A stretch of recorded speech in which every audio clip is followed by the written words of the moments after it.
رب العالمین والصلاة والسلام علی رسولہ الکریم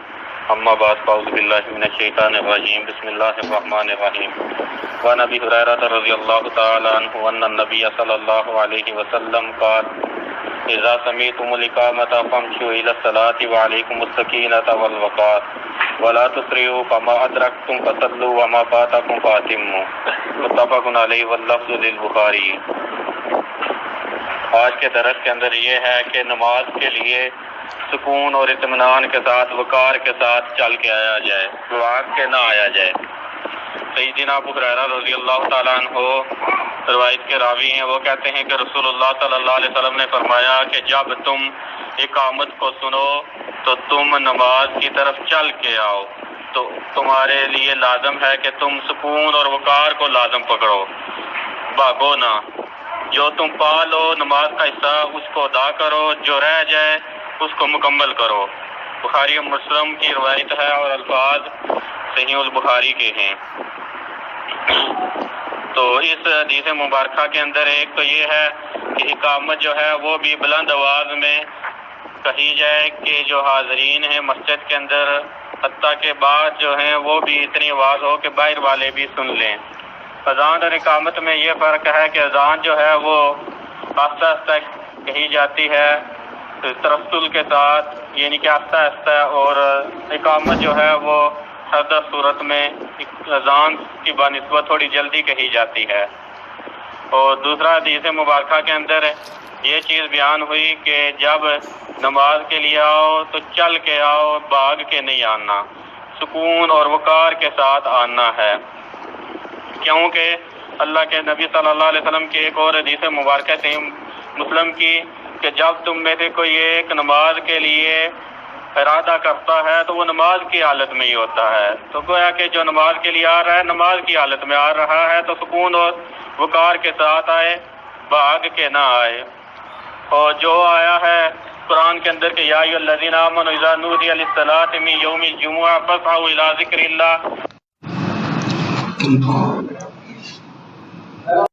ذکر اللہ، کہ جب جمعے کے لیے آؤ تو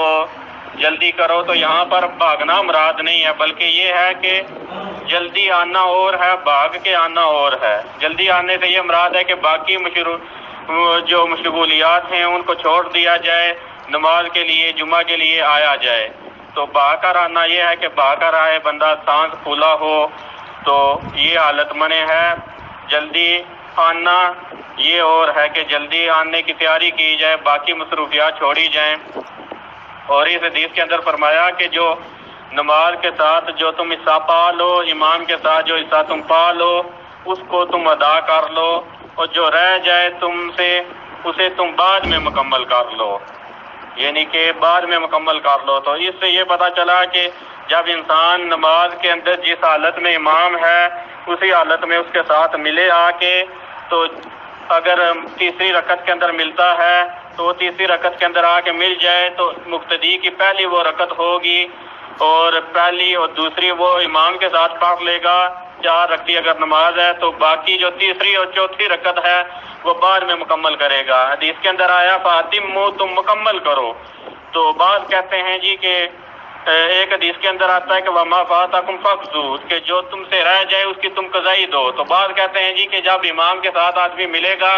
تو وہ اس کی تیسری اور چوتھی رکعت ہوگی، پہلی اور دوسری کی قضائی بعد میں دے گا۔ تو حالانکہ یہ غلط ہے، فقضوا کا مراد یہاں پر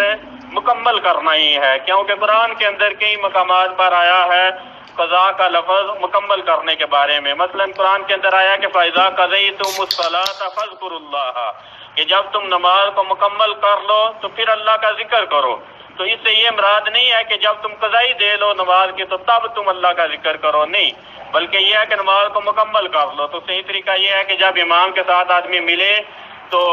امام کے ساتھ مل کر اس کی، اگر امام کی تیسری ہے تو اس ملنے والے کی مقتدی کی وہ پہلی رکعت ہوگی، پہلی دوسری امام کے ساتھ پڑھ لے گا، باقی وہ تیسری اور چوتھی کی بعد میں مکمل کر لے گا اپنی نماز کو۔ یہ ترتیب نہیں ہے کہ پہلے تیسری چوتھی پڑھی بعد میں پہلی اور دوسری کی قضائی دی، یہ ترتیب درست نہیں ہے، بلکہ حدیث کے اندر جو اتموا کا لفظ آیا ہے یہ وضاحت کرتا ہے فقضوا کی، اور باقی فقضوا کا لفظ بھی جو ہے مکمل کرنے کے معنی میں عربی کے اندر استعمال ہوا ہے۔ تو اس حدیث مبارکہ کے اندر ایک تو چیز یہ بیان ہوئی کہ جماعت کے لیے آنا مشروع ہے، یہ پیچھے بات گزر گئی تھی کہ نماز کے لیے آنا مشروع ہے، لازم ہے۔ اور دوسرا یہاں پر ایک ادب بیان کیا کہ جب انسان نماز کے لیے آئے تو سکون کے ساتھ آئے، اطمینان کے ساتھ آئے، وقار کے ساتھ آئے، باگے نہ آئے۔ اور اسی طرح اس حدیث مبارکہ کے اندر ایک چیز یہ بھی بیان ہوئی ہے کہ جب انسان آئے تو جس حالت میں امام کو پائے اسی حالت میں امام کے ساتھ شامل ہو جائے، جس حالت میں امام کو پائے اسی حالت میں شامل ہو جائے۔ ایک حدیث کے اندر آتا ہے کہ من جاء والامام علی حال فلیصنع کما یصنع الامام، کہ جو آئے اور امام اگر کسی حالت میں ہے تو وہ ویسے کرے جیسے امام کر رہا ہے۔ تو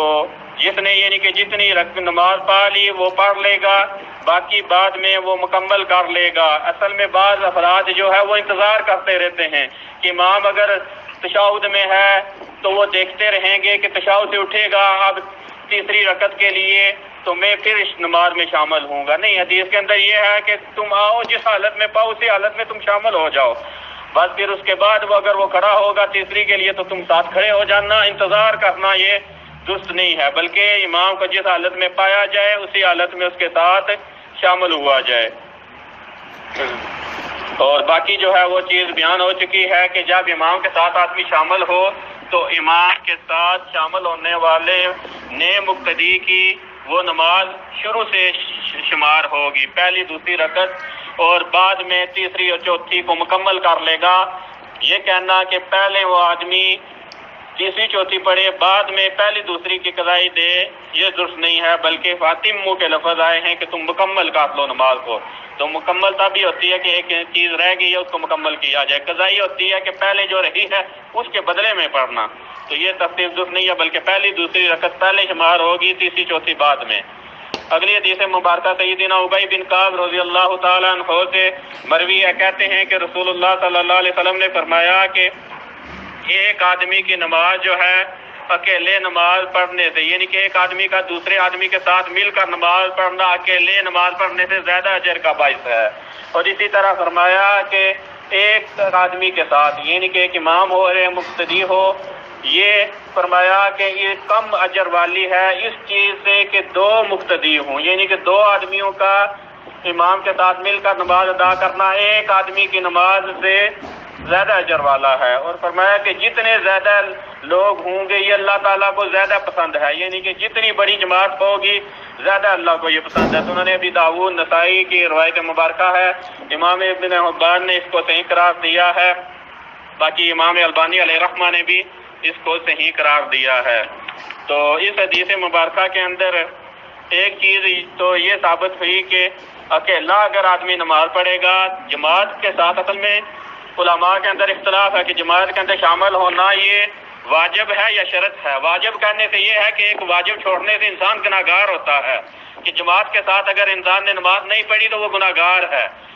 بعض کہتے ہیں کہ یہ شرط ہے، یعنی کہ گھر کے اندر ہوتی نہیں ہے، اکیلے کی آدمی کی نماز ہوتی نہیں ہے، جماعت کے ساتھ ہوتی ہے۔ تو اس حدیث کے اندر یہ جو اجر کا بیان ہوا کہ اکیلا پڑھنے سے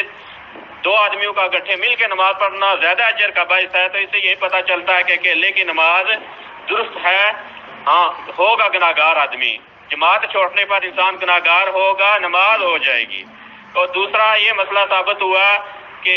جماعت کے ساتھ نماز پڑھنا وہ مشروع ہے۔ اور تیسرا یہ چیز ثابت ہوئی کہ کم سے کم جماعت کے لیے دو افراد ہونا ضروری ہے، ایک امام اور ایک مقتدی، یہ دو ہوں گے تو جماعت قائم ہو جائے گی، ایک مقتدی ایک امام ہو تو جماعت قائم ہو سکتی ہے۔ اور اسی طرح ایک مسئلہ اس حدیث مبارکہ سے یہ ثابت ہوا کہ اکیلا نماز پڑھنے سے ایک آدمی کو ساتھ ملا کر جماعت کے ساتھ نماز پڑھنا یہ زیادہ اجر کا باعث ہے۔ اور اسی طرح پانچواں مسئلہ یہ ثابت ہوا کہ جتنے جماعت کے اندر مقتدی زیادہ ہوں گے اجر کا زیادہ باعث ہے، زیادہ اجر والی وہ نماز ہوگی، یعنی کہ جس نماز کے اندر جس جماعت کے اندر زیادہ جتنے مقتدی ہوں گے وہ جماعت کم مقتدیوں والی جماعت سے زیادہ اجر والی ہے۔ اور ایک مسئلہ اس کے اندر یہ ثابت ہوا کہ اللہ تعالیٰ کی کئی ایک صفات ہیں، ان میں سے ایک اللہ کی صفت محبت کرنا ہے، اللہ رب العزت محبت کرتا ہے، اللہ تعالیٰ کی یہ صفت ثابت ہے۔ تو اہل سنہ والی جماعت کا یہی عقیدہ ہے کہ اللہ رب العزت کی جو صفات ہیں، صفات وہ ثابت ہیں، صفات نفیہ جو ہیں ان کا اللہ رب العزت سے نفی کی جائے گی، باقی اللہ رب العزت کی جو اثبات والی صفات ہیں ان کا اثبات کیا جائے گا۔ تو یہ اللہ رب العزت کی ایک صفت ہے۔ باقی اس حدیث مبارکہ کو جو آپ کو بتایا کہ اکیلے نماز پڑھنے سے ایک آدمی کے ساتھ مل کر نماز پڑھنا اجر کا باعث ہے، کچھ ائمہ نے اس کو صحیح تو قرار دیا ہے، بعض جو ہے امام نووی رحمہ اللہ تعالیٰ عنہ وغیرہ جو ہے وہ کہتے ہیں کہ اس کی سند کے اندر ایک ایسا راوی ہے جس کی وجہ سے یہ روایت سندن صحیح نہیں ہے، لیکن امام البانی علیہ الرحمہ نے اس کو صحیح قرار دیا ہے۔ وما علیک والتوفیق باللہ واستغفر اللہ لی ولکم ولسائر المسلمین والمسلمات وآخر دعوانا ان الحمد للہ رب العالمین۔